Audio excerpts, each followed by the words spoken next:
ఏమంటారంటే కావాలని చెప్పి చంద్రబాబు డైవర్టింగ్ పొలిటికల్ గేమ్ ఆడుతున్నారు, అసలు కల్తీ ఏం జరగలేదు అంటూ ఇష్టానుసారంగా అంటే రోజుకు ఒకరు ప్రెస్ మీట్లు పెట్టేసి అల్చేలు చేసేస్తున్నారు.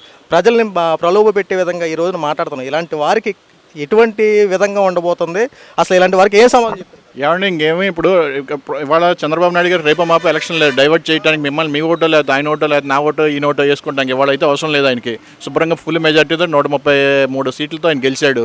ప్లస్ కూటమి ఉంది, 21 సీట్లు ఎంత వచ్చినాయి, 160 సీట్లు ఉన్నాయి. ఇవాళ ఇప్పుడు ఆయన గేమ్ ఆడాల్సిన పని లేదు, జనాలకి అబద్ధాలు చెప్పాల్సిన పని కూడా లేదు కదా జగన్మోహన్ రెడ్డి లాగా. ఇప్పుడు ఆయనకి ఏం అవసరం ఇవాళ ఏమీ అవసరం ఉండదు. పక్కన పెట్టండి, మొన్న అందరం లైవ్లో చూసాం విజయవాడలో ఎంత కష్టపడ్డాడు. 10 రోజులు ఇంటికి కూడా వెళ్ళలేదంట.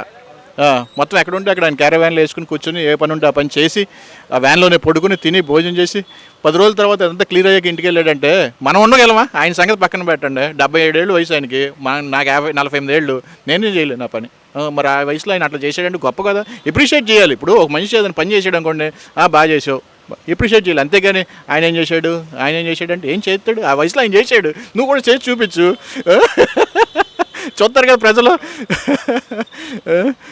ఇప్పుడు ఈ చంద్రబాబు గారు పవన్ కళ్యాణ్ కలయిక ఈ 100 రోజులు కంప్లీట్ అయింది సార్. వీళ్ళిద్దరు కలయిక ఇప్పుడు ఎలా ఉంది సార్ ఆంధ్ర రాష్ట్రం? ఏ క్లాస్కి ఉందండి వీళ్ళిద్దరూ కూడా. 10 ఏళ్ళు అయితే నాకైతే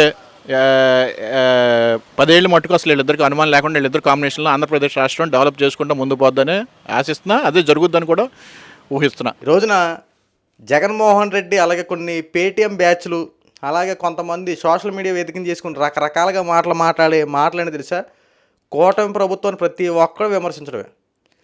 జగన్మోహన్ రెడ్డి దేవుడంట, చంద్రబాబు గారు డట్టి పొలిటీషియన్ గేమ్స్ ఆడుతున్నారంట.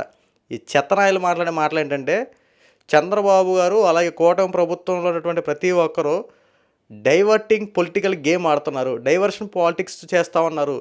జగన్మోహన్ రెడ్డిని వైసీపీ పార్టీని అంతమొందించే విధంగా ఈ కూటమి ప్రభుత్వం పనిచేస్తుంది. ప్రజల పట్ల వ్యవహరిస్తట్ల, ప్రజల పట్ల మనల పొందలు కావాలని చెప్పి చేస్తున్నారని చెప్పి మాట్లాడుతున్న కొంతమంది ఉన్నారు. వాళ్ళందరికీ ఒకటే చెప్తున్నారు, అరే దేంట్లో డైవర్టింగ్ పొలిటీషియన్ చేస్తున్నారు, అసలు దేనికి సంబంధించి మీరు వాగుతున్నారు, కనీసం అర్థమైన ఉందా? చంద్రబాబు గారు చాలా క్లియర్ కట్గా చెప్పారు కదా, మీలాగా అక్రమ అరెస్టులు చేయించడం, దోపిడీలు చేయించడం, లేనిపోయిన కేసులు పెట్టించేసి ప్రభుత్వాన్ని నిలదీస్తే లేనిపోయిన కేసులు పెట్టి జైల్లో పడదొబ్బడం జగన్మోహన్ రెడ్డి చేస్తారు, కానీ చంద్రబాబు గారు చేయరు కదరా. చంద్రబాబు గారు చాలా క్లియర్ కట్గా చెప్పారు, మీరు కవ్వింపు చర్యలు పాల్పడితే వాళ్ళు కవ్వింపు చర్యలు ఎలా చేయాలో చట్టపరంగా చూద్దాం. మనం ప్రజల చేత ఎన్నుకోబడిన ప్రభుత్వం, ప్రజల చేత మనం ఎన్నుకున్నారు మనల్ని, ప్రజలకు ఏదైతే అవసరమో పరిపాలన ఏది చేయాలో చేద్దాం. ఎవడేదో అన్నాడని చెప్పి బురదలో రాయి వేస్తే మనకే చిందుద్ది. సో మనం అసలు వాళ్ళ జోలికి వెళ్ళొద్దు, మన పనేదో మనం చేసుకుంటూ పోదాం అంటూ చంద్రబాబు గారు ఆదేశాల మేరకు ప్రతి కార్యకర్తలు ప్రతి వాళ్ళు తమ పనులు తాము చేసుకుంటూ పోతుంటే మీకు నోరులు ఉన్నాయని చెప్పి అవతల నోరులు లేనట్టు మీ ఇష్టం వచ్చినట్టు సొల్లు వాగుడు రాయడం, రాతలు రాయడం చేస్తూ ఉన్నారా. కనీసం ఈ 100 రోజుల్లో చంద్రబాబు గారి పరిపాలన చూసైనా మీరు మాట్లాడే మాటలు కనీసం అర్థమైన ఉందా? అన్నం తింటున్నారా అసలు ఏమన్నా మీరు అర్థమవుతుందా? చంద్రబాబు గారు అధికారంలోకి వచ్చిన తర్వాత డిఎస్సి మీద సంతకం పెట్టారా? ల్యాండ్ టైటిలింగ్ యాక్ట్ రద్దు చేశారా? అన్నా క్యాంటీన్లను ఏర్పాటు చేశారా?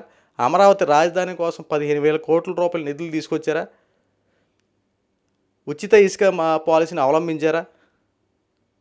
పోలవరాన్ని పూర్తి చేయడానికి మొత్తం లైన్ చేసుకొచ్చారా? ఇంకేం చేయలేదురా. అంటే మీరు ఆంధ్ర రాష్ట్రంలో ఉండట్లేదా? ఆంధ్ర రాష్ట్రంలోనే ఉన్నారా మీరు అందరూ?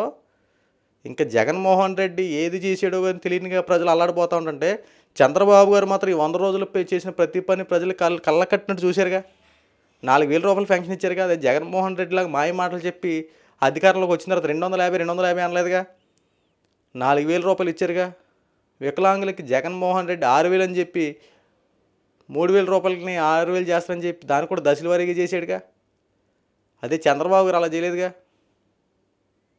అన్న మాట ప్రకారం జగన్మోహన్ రెడ్డి 3,000 ఇస్తే చంద్రబాబు గారు 6,000 రూపాయలు అక్షరాల ఆంగన వికలాంగులకు చేశారు. పూర్తిగా మంచాన పడినటువంటి వికలాంగులకి జగన్మోహన్ రెడ్డి 6,000 ఇస్తే చంద్రబాబు గారు ఏకంగా 15,000 రూపాయలు ఇచ్చారు. ఇవన్నీ మీ కళ్ళకి కనపడతలేదా? మళ్ళీ డట్టి పొలిటీషియన్ చేసేది మొత్తం చేసేదంతా ఎవరు? మీరు కదా. లడ్డూ వ్యవహారంలో కూటమి ప్రభుత్వం సూపర్ 6 పథకాలన్నీ పక్కన పెట్టేసి కావాలని చెప్పి డైవర్టింగ్ గేమ్ ఆడుతుందా? అరే అసలు దేవుడితో చెలగాటం ఆడుతుంది మీరా ప్రభుత్వం? ఒకసారి ఆలోచించండి. ఈ మధ్యన ఏమైనా ఎలక్షన్లు ఏమైనా ఉన్నాయో పోనీ చంద్రబాబు గారు నిజంగానే పొలిటికల్ డ్రామా ఆడుతున్నారు అనుకుందాం, ఈ మధ్యన ఏమి ఎలక్షన్లు లేవే. ఎవరైనా సాధారణంగా ఎటువంటివి చేశారంటే ఎలక్షన్ టైంలోనే కదా. జగన్మోహన్ రెడ్డికి అయితే బాగా తెలుస్తుంది, ఎందుకంటే కోడికత్తి డ్రామా, గులకరాయి డ్రామా, బాబాయ్ గొడ్ల వేటు, ఈ 3 ప్రజలందరూ చూశారు కదా. ఇప్పుడు ఇలాంటి టైంలో టాపిక్ డైవర్ట్ చేయాలంటే నువ్వు చేస్తారా లేకపోతే ప్రభుత్వం చేస్తుందా? ఎలక్షన్ టైంలోనే కదా సర్వసాధారణంగా జరిగాయి. కరెక్ట్గా ఎలక్షన్లు 4-5 నెలలు ఉందనగా గేమ్ ప్లానింగ్ చేసేది మీరే కదా, ఈ పొలిటికల్ డ్రామాలని చేసేది. మరి చంద్రబాబు గారు ఎలా చేస్తారు? చంద్రబాబు గారిని అనే ముందు 1-2 సార్లు ఆలోచించుకుంటారు అబ్బాయి. ఈరోజు స్పష్టంగా కూటమి ప్రభుత్వం అన్న మాట ప్రకారం ప్రతీదీ చేసుకుంటూ వస్తుంటే మీరు వార్చలేక పథకాలన్నీ అవలంబించేస్తున్నాడు. మనకు ఈ 11 సీట్లు వచ్చినాయి, రేపొద్దున మళ్ళీ మన వైసీపీ పార్టీ ఉంటుందో కనుమరుగైపోద్దో, కనీసం మన జగన్మోహన్ రెడ్డి ఎమ్మెల్యేగా అయినా గెలుస్తాడో లేదని చెప్పి భ్రమలో ఉన్నారు మీరు. ఆ భ్రమలోంచి బయటికి రండి కొద్దిగా, వాస్తవాలు తెలుసుకోండి. అసలు ప్రజల్లో తిరిగితే జనాభా ప్రజల్లో నుంచి స్పందన ఏంటి? ఇప్పుడు మీకు సంబంధించిన వాళ్ళు ఉంటారు 4-5. జగన్మోహన్ రెడ్డి పాడిందే పాట ఆడిందే పాట, ఒక స్క్రిప్ట్ ఉంటుంది. ఆ స్క్రిప్ట్లో జగన్మోహన్ రెడ్డి చదివేస్తాడు.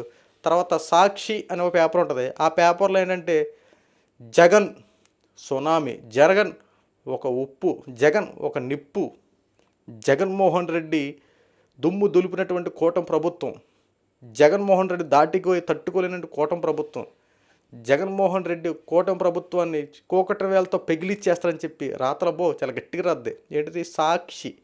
ఇక దీన్ని పట్టుకొని ఇక పేటీఎం బ్యాచ్ ఛానల్స్ ఉంటాయి, వీళ్ళు ఇక మొదలెడతారు. ఇక జగన్మోహన్ రెడ్డి ఉంటే 15,000 రూపాయలు అక్షరాలు మీ అకౌంట్లో పడిపోయాయి తెలుసా? జగన్మోహన్ రెడ్డి ఉంటే అమ్మఒడి ఈ పాటికి ఏర్లై పారేది.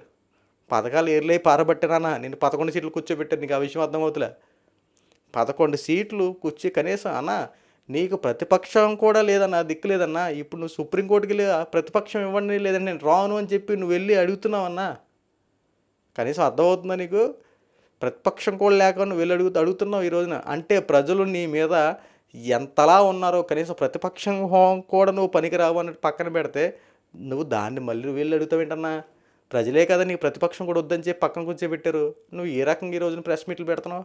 సో తప్పుని ఖండించే హక్కు ఉంది కాబట్టి, స్వేచ్ఛ స్వతంత్రపు హక్కు ఉంది కాబట్టి, రాజ్యాంగం కల్పించిన ప్రకారంగా నీ స్వేచ్ఛకి భంగం కలిగించిన నీకు ఏ విషయాన్ని భంగం కలిస్తే వెంటనే దాన్ని తప్పుని ఖండించవచ్చు. సో నువ్వు మాట్లాడే హక్కు ఉంది, కానీ జరిగిన దాన్ని జరగనట్టుగా చెప్పడం, జరిగినట్టు చేసి చూపించడం కరెక్ట్ కాదు కదన్నా.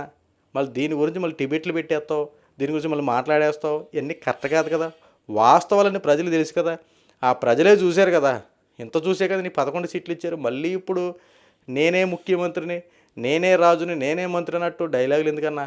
దీని గురించి మళ్ళీ నీ బ్యాచ్ని మళ్ళీ అడవడి చేయడం, కొంచెంసేపు వచ్చేస్తారు. రోజా గారు ఆ శ్యామల ఈ మధ్యన కొద్దిగా బాగా మొదలెట్టేసింది. ఖచ్చితంగా ప్రభుత్వం జోలికొచ్చిన ప్రతి ఒక్కరికి రాబోయే రోజుల్లో మంచి బహుమానాలు అయితే ఖచ్చితంగా ఉంటాయి, దాంట్లో ఎటువంటి సందేహం లేదు. ఎందుకంటే వాస్తవాలు ప్రజలు చూస్తూ ఉన్నారు. ముందు గుర్తుపెట్టుకోండి, ప్రజల చేత ఎన్నుకోబడిన వాళ్ళు కాబట్టి, ప్రజాపక్షాన్ని వ్యవహరిస్తున్నారు కాబట్టి కాస్త ఆచితూచి అడుగులేస్తూ ఉన్నారు. అంటే సో ఇటే పక్కన ఇలా చేతులు కట్టుకుని కూర్చొని మీరు ఏదన్నా పడతాము, ఏదైనా చేస్తామంటే మాత్రం కుదరదన్నా జగన్మోహన్ రెడ్డి అన్న. రాబోయే రోజుల్లో మాత్రం మీరు ఇలాగే మీ పార్టీ వాళ్ళని ఇలాగే రెచ్చగొడితే, ఇలా చేసి కవ్వింపు చర్యలు పాల్పడితే గట్టి సమాధానం చెప్పే రోజులు రాబోతూ ఉన్నాయి, చూసుకోండి.